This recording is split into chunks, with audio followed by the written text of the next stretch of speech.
সবাইকে শুভ সন্ধ্যা জানিয়ে সমিশের আরো একটি ইতিহাসের ক্লাস আমরা শুরু করছি।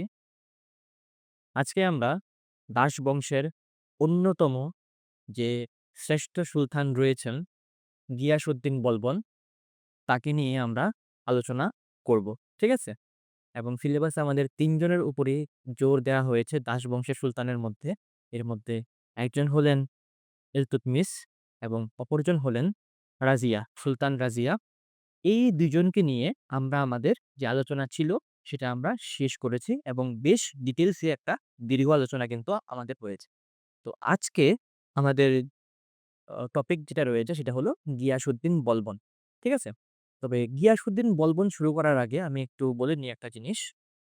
সুলতান রাজিয়া যে ছিলেন উনার শাসনকাল ছিল 1236 থেকে 1240 পর্যন্ত। আর এখানে দেখো 1266 থেকে কিন্তু আমাদের বলবনের রাজত্বকাল শুরু হচ্ছে। এর মানে কি মাঝখানে আরো বেশ কয়েকজন সুলতান কিন্তু রাজত্ব করেছেন। যেহেতু পরীক্ষার জন্য এই সুলতানরা ইম্পোর্টেন্ট নয়, সে কারণে আমরা এটা নিয়ে পড়াচ্ছি না বা কোনো ক্লাস রাখছি না। যদিও আমরা শেষ ক্লাসে বলেছিলাম যে সুলতান রাজিয়ার পর কিন্তু বাহরাম শাহ সিংহাসনে বসেছিলেন। ঠিক আছে? তারপর আলাউদ্দিন মাসুদ শাহ, নাসিরুদ্দিন মাসুদ শাহ এরকম আরো সুলতান ছিলেন। তো ইতিপূর্বে আমরা এগুলি ছিল, আমরা এগুলিকে বাদ দিয়েছি। কারণ কি ইন ডিটেইলস এগুলি আলোচনার কোনো প্রুফ আমাদের কাছে নেই। পরীক্ষাও এগিয়ে আসছে। তো আজকে গিয়াসউদ্দিন বলবন, ঠিক আছে? খুব গুরুত্বপূর্ণ এবং গিয়াসউদ্দিন বলবনের যে রাজতান্ত্রিক আদর্শ রয়েছে সেটা সবচাইতে বেশি ইম্পোর্টেন্ট পার্টের মধ্যে কিন্তু পড়ে আমাদের দিল্লি সুলতানের মধ্যে। সেটা কি সেটাও আমরা আলোচনা করব পরবর্তী ক্লাসে। কিন্তু আজকে আমরা জাস্ট শুরু করছি গিয়াসউদ্দিন বলবন এবং ১ম এ আমরা শুরু করছি কিন্তু গিয়াসউদ্দিন বলবনের যে ১ম জীবন ছিল বা শুরুয়াতের যে সময়টা ছিল উনার সেটা থেকে আমাদের আলোচনা শুরু করছি। কি আছে দেখো? ১ম হলো সময়কালটা। 1266 থেকে কিন্তু 1287, ঠিক আছে? এই সময়কালটা ছিল গিয়াসউদ্দিন বলবনের শাসনকাল এবং উনি কিন্তু দাস বংশের বা স্লেভ ডাইনেস্টির একজন শেষের দিকের সুলতান ছিলেন। ঠিক আছে? উনার পরে দাস বংশ আর বেশিদিন স্থায়ী হয়নি। কিছুকালের মধ্যেই কিন্তু সেটার পতন ঘটে। ঠিক আছে? এবং খিলজি বংশ প্রতিষ্ঠিত হয়। সেটা অন্য জিনিস।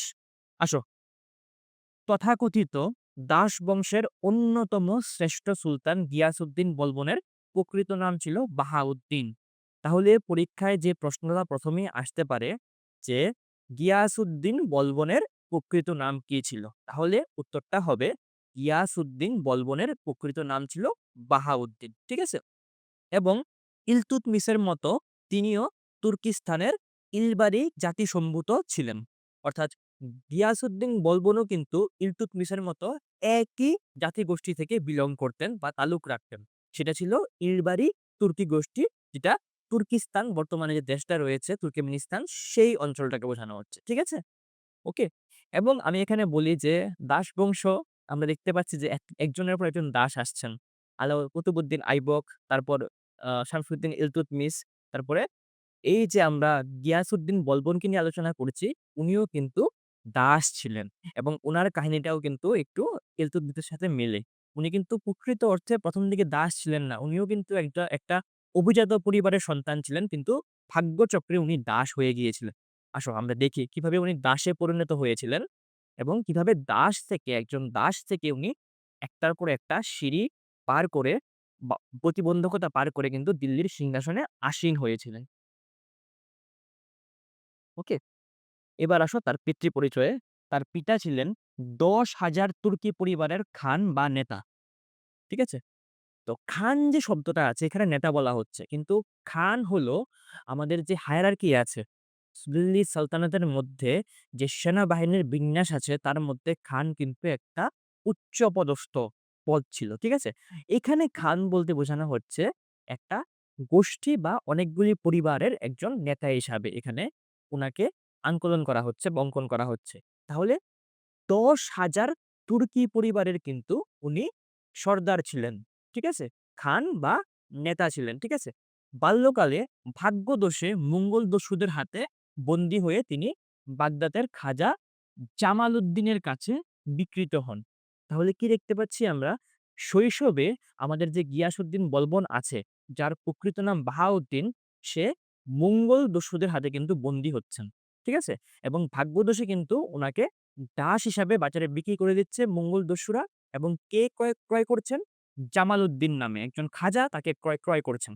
এইবার মঙ্গল নিয়ে আমি একটা কথা বলেছিলাম ইলতুৎমিশ পড়ানোর সময় যে মঙ্গোলরা কিন্তু একটা বিশাল বড় সাম্রাজ্য বানিয়েছিল এবং তাদের যে লুঠতরাজ এবং ধ্বংসযজ্ঞ, হত্যালীলা, ধর্ষণ ইত্যাদি কিন্তু মানে খুবই ওই সময়টার মধ্যে কিন্তু খুবই কি বলবো মানে একদম আ মঙ্গোলিয়া থেকে শুরু করে মধ্য এশিয়া পর্যন্ত কিন্তু ওদের যে খফ ছিল, ওদের যে ভীতি ছিল, সন্ত্রাস ছিল সেটা কিন্তু চলেছে দীর্ঘকাল।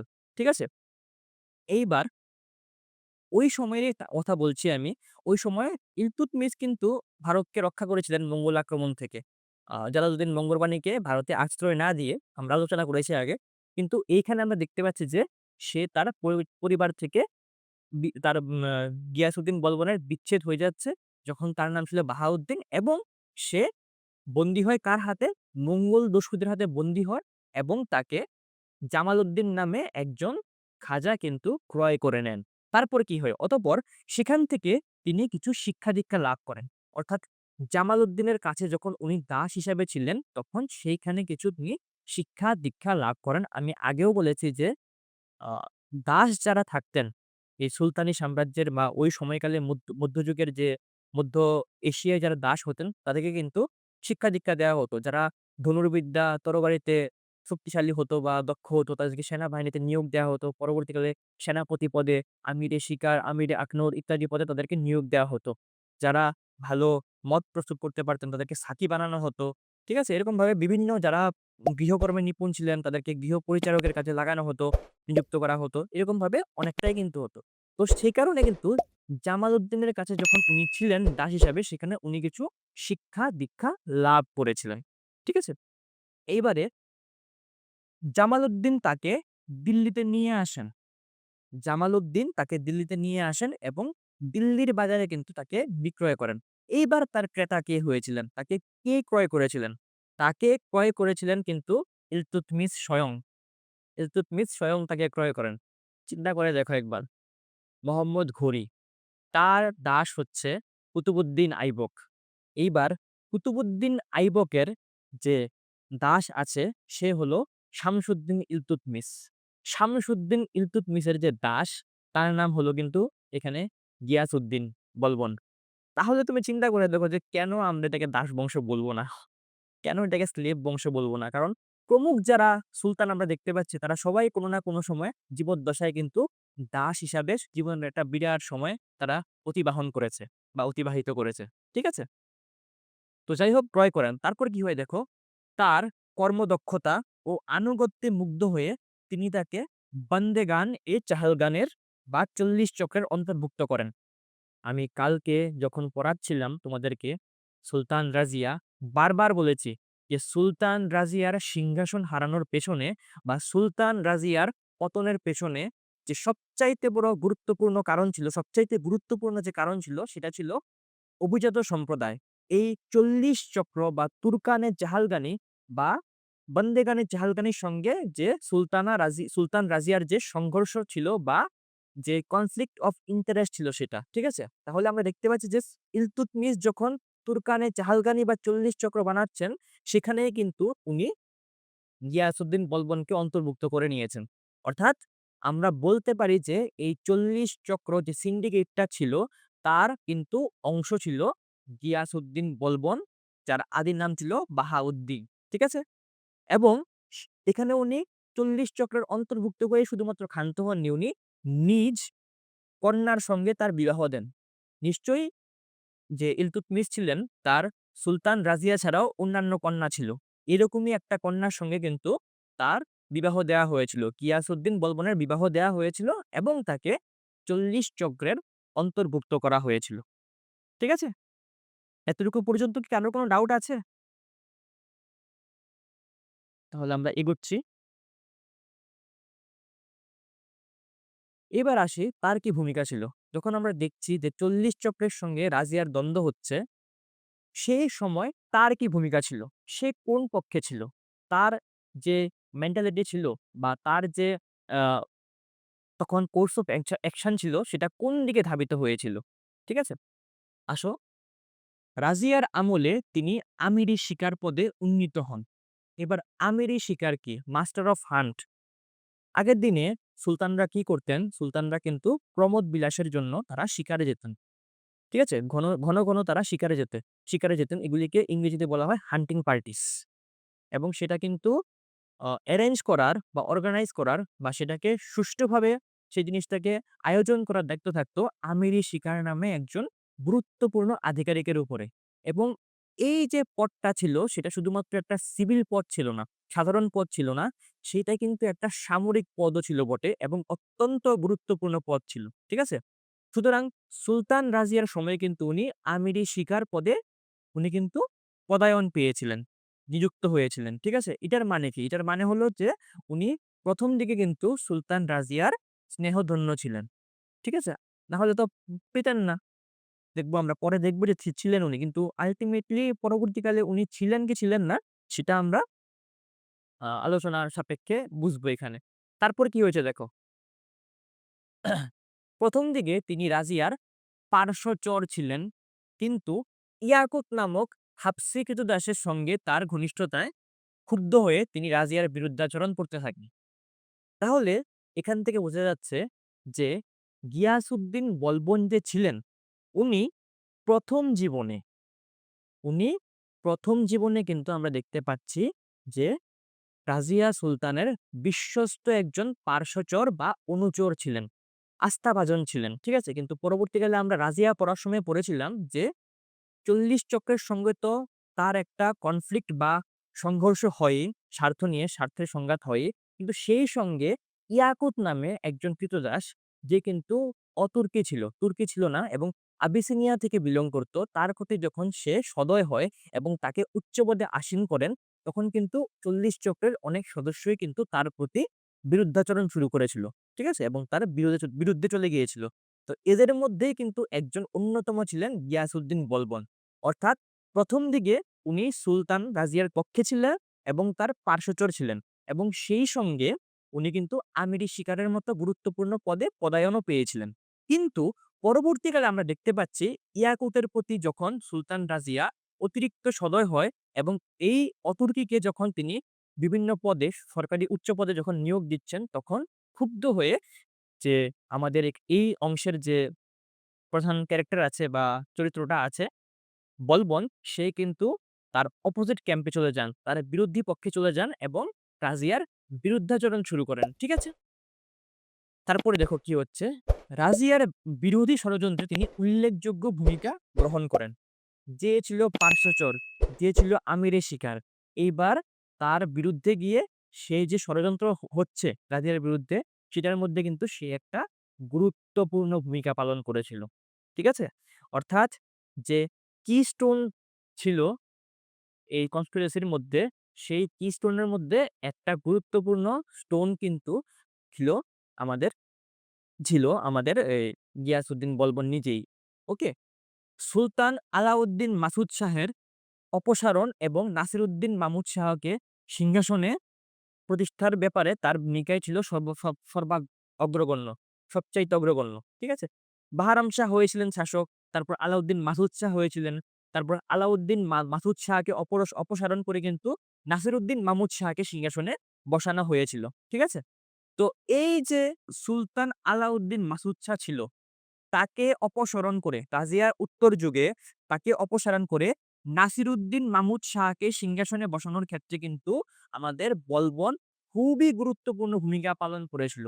And that is how he became the king maker. সে কিং মেকারে পরিণত হয়েছিল। অর্থাৎ তার সমর্থন লাভের মাধ্যমেই কিন্তু আমরা দেখতে পাচ্ছি যে নাজিরউদ্দিন মামুদ শাহ সিংহাসনে বসছেন এবং কিভাবে সে সিংহাসনের যে ক্ষমতাটা আছে সেটা তারা মুষ্টিবদ্ধ করছেন আমরা দেখব এখন। এখানে উনি শুধুমাত্র নাসিরউদ্দিন মামুদ শাহকে সিংহাসনে বসিয়েই ক্ষান্ত হননি। এর থেকে কয়েক স্টেপ এগিয়ে গেছেন। কি ছিল সেই স্টেপগুলি? আসো আমরা দেখি। সিংহাসনে আ সরি তিনি নাসিরউদ্দিনের প্রধানমন্ত্রী নিযুক্ত হন। ঠিক আছে? যেহেতু আলাউদ্দিন মাসুদ শাহকে অপসারণের ব্যাপারে তিনি গুরুত্বপূর্ণ ভূমিকা নিয়েছিলেন। আ অপসারণের ব্যাপারে গুরুত্বপূর্ণ ভূমিকা নিয়েছিলেন এবং নাসিরউদ্দিন মাহমুদ শাহকে সিংহাসনে বসানোর ক্ষেত্রেও তার গুরুত্বপূর্ণ ভূমিকা ছিল। সেই কারণে উনি কিন্তু অ্যাজ এ প্রেজেন্ট বা অ্যাজ এ পুরস্কার হিসাবে কিন্তু তিনি প্রধানমন্ত্রী পদে নিযুক্ত হন। এর থেকেও তিনি তার ক্ষমতাটাকে আরো বাড়িয়ে নেবেন আমরা দেখব। ১২৪৯ খ্রিস্টাব্দে তিনি তার কন্যার সঙ্গে সম্রাটের বিবাহ দিয়ে নিজের মর্যাদা ও ক্ষমতা প্রবলভাবে বৃদ্ধি করেন। সিংহাসনে বসানোর ক্ষেত্রে গুরুত্বপূর্ণ ভূমিকা নিয়েছেন।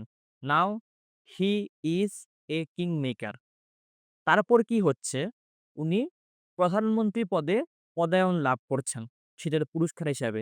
এইবার উনি সুলতানের সঙ্গে আত্মীয়তার সম্পর্ক গড়ে তুলছেন। সুলতানের সঙ্গে নিজের মেয়েকে বিবাহ বন্ধনে আবদ্ধ করাচ্ছেন এবং এইভাবে উনি কিন্তু সুলতানের অভিভাবক হিসেবে পরিণত হচ্ছেন। সুলতানের শ্বশুর হিসেবে পরিণত হচ্ছেন, যেখানে সুলতান তার জামাতা হয়ে যাচ্ছেন। ঠিক আছে? এখানেই উনি ক্ষান্ত হননি। তারপর উনি কি করছেন দেখো। এই সময় তিনি নায়েবে মামলিকাত, খুব গুরুত্বপূর্ণ, পরীক্ষায় আসতে পারে। নায়েবে মামলিকাত এবং উলুগখা উপাধি লাভ করেন।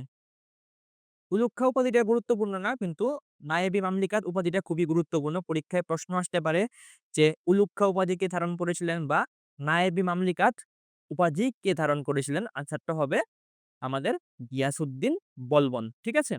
এইবার প্রশ্ন আসতে পারে, স্যার আমিরি শিকারটা আপনি এক্সপ্লেইন করেছেন। নায়েবি মামলিকাতটা তাহলে কি? নায়েবি মামলিকাতটা হলো একটা গুরুত্বপূর্ণ পদ। এটার আক্ষরিক অর্থ বা ইংরেজি তর্জমা করলে দাঁড়ায় ডেপুটি সুলতান। থাকে না? মুখ্যমন্ত্রী, উপমুখ্যমন্ত্রী, প্রধানমন্ত্রী, উপপ্রধানমন্ত্রী, মানে প্রধানমন্ত্রীর মতো বা মুখ্যমন্ত্রীর প্রায় সমকক্ষ সেইরকমভাবে নায়েবি মামলিকাত যে পদটা ছিল ওই সময়েই সৃষ্টি করা হয়েছিল এবং সেই পদটা উনি লাভ করেছিলেন এবং উপাধি নিয়েছিলেন। সেটার মানে ছিল যে উপসম্রাটের মতো, উপসুলতানের মতো। ঠিক আছে? সুলতানের ডেপুটি। ডেপুটি যেরকম এসপি থাকে, ডেপুটি এসপি থাকে, সেরকমভাবে সুলতানের পরেই যার পদ। ঠিক আছে? ৪০ চক্রের অন্যতম প্রধান সংগঠক এবং নাসিরউদ্দিন মাহমুদের প্রধানমন্ত্রী হিসেবে তিনি প্রভূত রাজনৈতিক অভিজ্ঞতা অর্জন করেন। ঠিক আছে? এবং সেই সঙ্গে তিনি কি করেন, এই যে অভিজ্ঞতা তিনি অর্জন করছেন সেগুলিকে কিন্তু তিনি পরবর্তীকালে যখন সুলতান হচ্ছেন তখন কিন্তু সেই অভিজ্ঞতাকে তিনি ব্যবহার করেছিলেন। ঠিক আছে? তার সুদীর্ঘ রাজনৈতিক অভিজ্ঞতাই তাকে তথাকথিত দাস বংশের অন্যতম শ্রেষ্ঠ সুলতানে রূপান্তরিত করে। তার রাজত্বকাল দিল্লি সুলতানের ইতিহাসে এক উল্লেখযোগ্য অধ্যায়। ঠিক আছে? এটা ছিল আমাদের যে গিয়াসউদ্দিন বলবন আছে তার প্রাথমিক জীবন সম্পর্কে একটা ধারণা। পরবর্তী ক্লাসে আমরা দেখব তার সামনে কি, কি সমস্যা ছিল এবং সেই সমস্ত সমস্যা উনি কিভাবে ওভারকাম করেছিলেন বা সেই সমস্ত সমস্যাকে তিনি কিভাবে সমাধান করেছিলেন।